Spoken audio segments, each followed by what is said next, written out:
আমরা আজকে একটু খেলা দেখতে আসছিলাম ক্রিকেটার জাভেদ ওমর বেলিমের বাসায় এবং বেলিম ভাই যেরকম একটু বিধ্বস্ত বাংলাদেশের আজকের টিমটা দেওয়ার পর একটু সারপ্রাইজিং ছিল কি বেলিম ভাই যে তাসকিনকে ড্রপ করে জাকের আলীকে নিয়ে আসা। হ্যাঁ, আমার কাছে মনে হয়, কারণ আমরা স্টিল যেহেতু আমার এর আগে ফার্স্ট রাউন্ডে আমাদের বোলিং উইকেট ছিল, মানে বোলিং আনপ্রিপেয়ার্ড উইকেট আমি বলবো, একদম বোলিং উইকেট বলবো না, 2 পেস ছিল, 2 বাউন্স ছিল, তো ওই একটা জায়গায় আমরা 5টা বলার নিয়ে পার পেয়ে গিয়েছি। তো মাথায় রাখতে হবে আপনাকে ম্যাচ কিন্তু জিতাবে, টি20 যেমন টেস্ট ম্যাচে বোলাররা জিতে না, 20টা আউট করতে হয়, টি20 2টা বলারকে ভালো বোলিং করতে হয়, ব্যাটসম্যান তো সব মার যে ব্যাটসম্যান ওই এসে মারবে। ঠিক আছে, আমরা আরও কয়েক ওভার খেলা আছে, একটু খেলা দেখি, বাকি সময়টা খেলা দেখার পর আরও বাংলাদেশের ব্যাটিং নিয়ে কথা হলো। তার আগে আমরা মনে হয় একটু চাটা খেয়ে নিই এই সময়। আচ্ছা, মির্জাপুর গরম পানি আমরা খাই, রেডি হলে আমরা চাটা খাবো। অলরাইট, চা খেতে খেতে আমরা বাকি খেলাটা দেখবো, ঠিক আছে?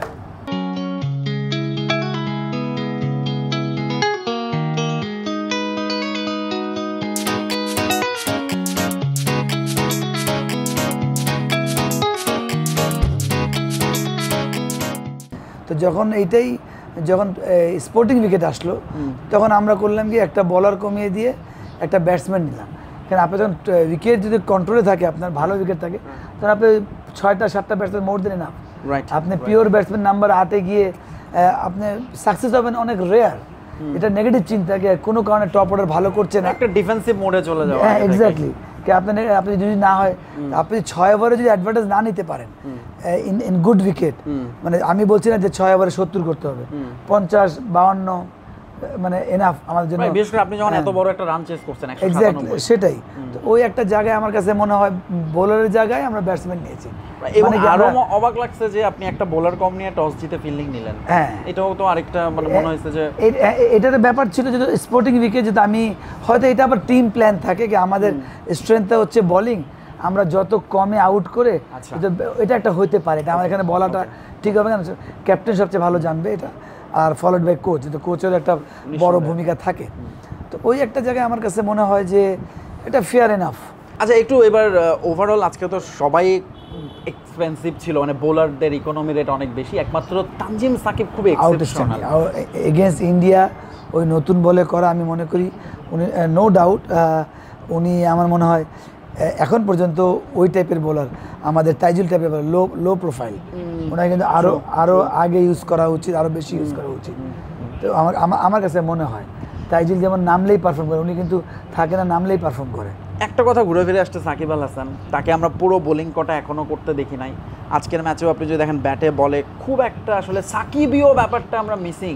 অফকোর্স আপনি একটা বাংলাদেশ ভালো করার পিছনে সাকিবের তো অনেক অবদান, নো ডাউট। ওই বোলারটা 4 ওভারে 22 রান, 4 ওভারে 18 রানে 2 উইকেট নিয়ে ম্যাচ শেষ করে দিত। তো ওই জায়গায় তার মধ্যে আবার ব্যাটিং, সাকিবের একটা ব্যাটিং ছাড়া কিন্তু আমার মনে হয় ওনার স্পেশালি যে ব্যাটিং খারাপ করছে এর আগে তার কেরিয়ারে, কিন্তু বোলিং এতটা বাজে হয় নাই একদম। আমি দেখলাম এবারে মানে ওই জায়গাটা বাংলাদেশ কিন্তু একটু সাফার করছে, স্পেশালি ফার্স্ট রাউন্ডের কথা বলছি। ফার্স্ট রাউন্ড যে উইকেট ছিল সাকিব নড়তেই দিবে না, ওই জায়গায় কিন্তু সাকিব বোলিং করে নাই, 1 ওভার করেছে। এটা কিন্তু একটা বড় বাংলাদেশের জন্য মানে সেটব্যাক, একদম খুব বাজে একটা সেটব্যাক। এবং আজকে কি শুরু থেকে মনে হচ্ছিল যে ইন্ডিয়া এরকম 200-র কাছাকাছি টোটাল করে ফেলবে? ওরা যে অ্যাপ্রোচে খেলতেছিল, রোহিত এবং বিরাট যেভাবে শুরু করলো, না তা তো ওদের তো প্ল্যান আছে। স্পোর্টিং উইকেটে দে আর হ্যামার, ডেঞ্জারাস। তারা আইপিএল খেলে বা তারা যে টাইপের প্লেয়ার, যে জাতের প্লেয়ার, 140+ অ্যাভারেজ 50, 147 স্ট্রাইক রেট, তো ওরা যখন ভালো উইকেট পায় এটা সর্বনাশ করে গেল। আর একটা আউট শান্ত। এমনিতে আপনার কি কোনো এক্সপেকটেশন কি আর ছিল ওই ইনিংসের পরে যে বাংলাদেশ আসলে কেমন করতে, আর কি এক্সপেকটেশন নিয়ে আপনি ব্যাটিংটা দেখতে পাচ্ছেন? ও আচ্ছা, আমি একটা জায়গায় ছিল যে যেহেতু স্পোর্টিং উইকেট, আমরা যদি 6 ওভারে যদি আপনি যদি প্রথম আউটটা দেখেন, রোহিত শর্মা মনে হয় এত খুশি হয় না। আমরা কিন্তু মোটামুটি ভালো স্টার্ট করেছিলাম। এটা যদি একটু হয়তো একটা 2টা বিগ ওভার যদি পাইতাম আমরা, যদি তারপরে আমাদের মাঝখানে আমরা লিমিটে খেলতাম। আমি মানে আশা তো সবসময় করি, বাট আমি একটা লাইভে ছিলাম মাঝখানে, আমি বলেছিলাম 71 একটা লাইভে ছিলাম, মানে বললাম যে যদি আমরা 6 ওভারে একটা অ্যাডভান্টেজ দিতে পারি, মেবি ইসলাম একটা ডিফারেন্ট স্টোরি হতে পারে। ভেরি টাফ 196 এগেইনস্ট এই বোলিং এর চেস করাটা, বাট অসম্ভব বলে কিছু নাই। অ্যাপ্রোচটা থাকা যে একটা পজিটিভ ক্রিকেট, আমি তো বলি 130 অল আউট হয়ে যায়, কিন্তু অ্যাপ্রোচ থাকবে এর জন্য। কারণ ক্রিকেটে তো ড্র বলে কিছু না, যেটা লাস্ট অস্ট্রেলিয়ার সাথে আমরা সেফ ক্রিকেট খেলছি অস্ট্রেলিয়ার সাথে। আমরা যে ব্যাটিং করেছি 140, যেহেতু 103, 104 আমরা স্ট্রাগলিং করছিলাম, এখানে টপ উইকেট পাই, আমরা ওই প্রসেসে গিয়েছি। রিটার্নের ব্যাটিং দেখেন, যদি আপনি সবার ব্যাটিং দেখেন, তো ওই জায়গায় আমরা মেলে ধরতে পারি না। সেম আজকে একটু সুযোগ ছিল, যেহেতু আমার পরে ব্যাটিং মারতেই হবে আপনাকে, ওটা আমরা করতে পারি। তা মোটামুটি স্টার্টটা একটু করেছিল, যেটা কন্টিনিউ করতে পারতো বা আরও 15-20 রান বেশি করতো, 20 রান বেশি হয়ে যায়, 12-15 রান, তাহলে মেবি ডিফারেন্সটা হতে পারতো। শেষ পর্যন্ত 50 রানে ম্যাচটি হেরে গেল বাংলাদেশ, এবং এরই সঙ্গে বাংলাদেশের বিশ্বকাপও কাগজে কলমে আসলে শেষ হয়ে গেল বলা যায়। এরপরে আর একটা ম্যাচ আফগানিস্তানের সঙ্গে, সুপার 8-এর আনুষ্ঠানিকতার ম্যাচ। অন্যদিকে ভারত এই টুর্নামেন্টের 3 দলের একটা, যারা এখনও পর্যন্ত কোনো ম্যাচ হারেনি। বাংলাদেশের সামনে 197 রানের টার্গেট। আমি আর জাভেদ ওমর বেলিম ভাই আমরা একসঙ্গে খেলা দেখছিলাম। এই টার্গেটে যেভাবে শুরু হওয়া উচিত ছিল, বিশেষ করে পাওয়ার প্লেতে, আপনি তখন বলছিলেন পাওয়ার প্লেয়ার ইউটিলাইজেশন বাংলাদেশ করতে পারেনি, সেই শুরুটা বাংলাদেশ কেন করতে পারলো না? মানে গেম প্ল্যান নিশ্চয়ই একটা ছিল। প্রথমত হচ্ছে দেখেন, আমাদের টপ প্লেয়ার অফ ফর্মে, যদি আপনি লিটনের কথা বলেন, তানজিবের জুনিয়র তামিমের কথা বলেন, এটা একটা বড় কারণ। আর দ্বিতীয় হচ্ছে মাইন্ড সেট আপ, যে আপনি এমন উইকেটে খেলেছেন ফার্স্ট রাউন্ড, যেখানে স্লো উইকেট, আপনি স্ট্রোক খেলতে পারছেন না। ওই জায়গায় যদি আমি আগেও বলেছি অ্যাগ্রেসিভ খেলেছি আমরা, এই জায়গায় আপনার অ্যাগ্রেসিভ খেলা দরকার হচ্ছে। যদি আপনি 2টা উইকেট যাক, কিন্তু আমি চান্স নিব, চান্স কে নিবে, হয় লিটন চান্স নেবে বা তামিম যায়, যেটা তামিম এর আগে একটা চান্স নেই, জুনিয়র তামিমের কথা বলছি, ফার্স্ট বলে ডাউন দ্য উইকেট গিয়েছেন, কেন? প্রথমে ব্যাটিং করছি। এটাই হচ্ছে মাইন্ড সেট আপ অ্যান্ড কী বলে প্ল্যান, যে আমি কীভাবে করতে চাই। আর স্পেশালি T20 ফরম্যাটে 120 বলের খেলায় খুব কম প্ল্যান, মিনিমাম কিছু কিছু প্ল্যান থাকে। 6 ওভারে অ্যাডভান্টেজ নিব, 2 উইকেট লস, মাঝখানে এভাবে খেলবো, স্লগ আউট, বেশি প্ল্যান করলে ব্যাকফায়ার করে। রাইট। তারপরও তানজিদ তামিম আজকে বেশ কিছুক্ষণ উইকেটে ছিলেন, কয়েকটা বাউন্ডারিও মেরেছেন। স্ট্রাইক রেট মানে আজকের ম্যাচ অনুযায়ী আসলে খুব একটা আহামরি কিছু না, কিন্তু লিটন কুমার দাস কি বেশি হতাশ করেছেন? আগের ম্যাচেও আমরা দেখেছি তিনি লম্বা সময় ক্রিজে থেকে সময় নিয়েছেন, কিন্তু একটু যেন স্টিফ হয়ে আছেন, খেলতে চাইছেন না বড় শট।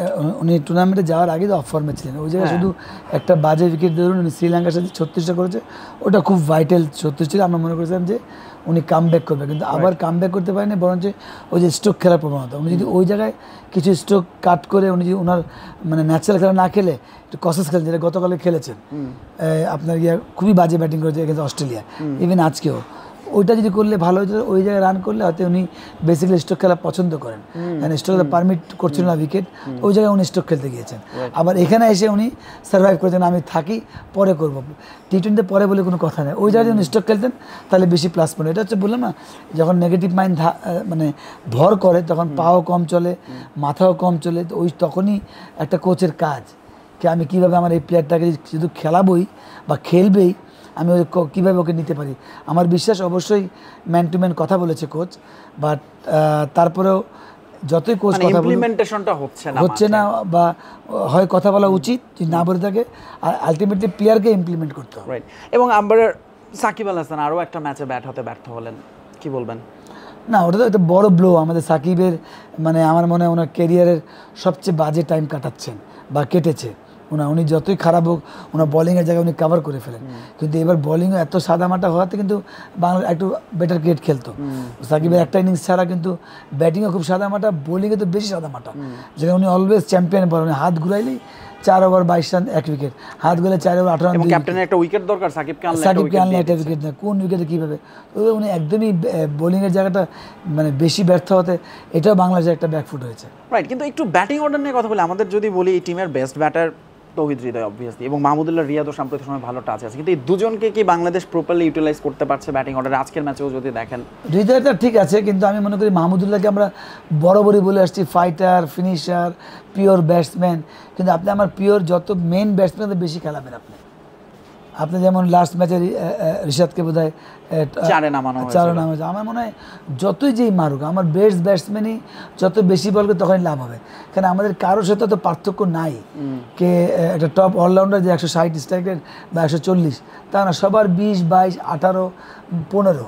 তো ওই একটা জায়গায় বুঝতে হবে যে আমার বেস্ট ব্যাটসম্যানটাই আগে খেলবে, হয়তো ওকে ওই জায়গাটা ফ্রি লাইসেন্স করে, রিয়াদ 5 ইনিংসে আমরা স্ট্রাইক রেট চাই, ওই পারলে, অন্য কেউ পারবে না। এবং আজকে একমাত্র আমার মনে হয় যে পুরো ইনিংসে বাংলাদেশের একটাই আশার আলো, বা যেটাই বলি যে রিশাদের ব্যাটিংটা শেষ দিকে নেমে, যদিও একেবারে একটা ইউজলেস ইনিংস শেষ পর্যন্ত, 10 বলে 24 রান তিনি করেছেন, কয়েকটা ছক্কা মেরেছেন আকসার প্যাটেলকে। রিশাদ কি আমাদের কি মনে হচ্ছে আপনার কাছে লম্বা রেসের ঘোড়া হতে যাচ্ছে বাংলাদেশের? হলে খুব মানে বাংলাদেশের বিগ একটা অ্যাচিভ হবে, কারণ আমাদের ওই জায়গাটায় বলিংয়ে কিন্তু আমরা অফ স্পিন খেলাটা সোজা, আমাদের ফাস্ট বোলিং যতই পেজ হোক, যেভাবে স্পোর্টিং উইকেট হয়েছে ওয়ার্ল্ড ক্রিকেটে, মানে যদি আপনি change of pace slow bouncer না করেন আপনাকে মার খেতে হবে। ওই জায়গায় ঋষাদ একটা ভ্যারাইটিস, দ্বিতীয় হচ্ছে স্পিন করায় বলটা আরও ভালো স্পিন করছে। ওকে যে আগে যা দেখেছি রিসেন্টলি একটু ভালো শার্প টার্ন করছে। এটা লো অর্ডার যে ব্যাটিং করছে ওটা অনেক পরে, আগে তার বলিংয়ে আমরা আশা করি।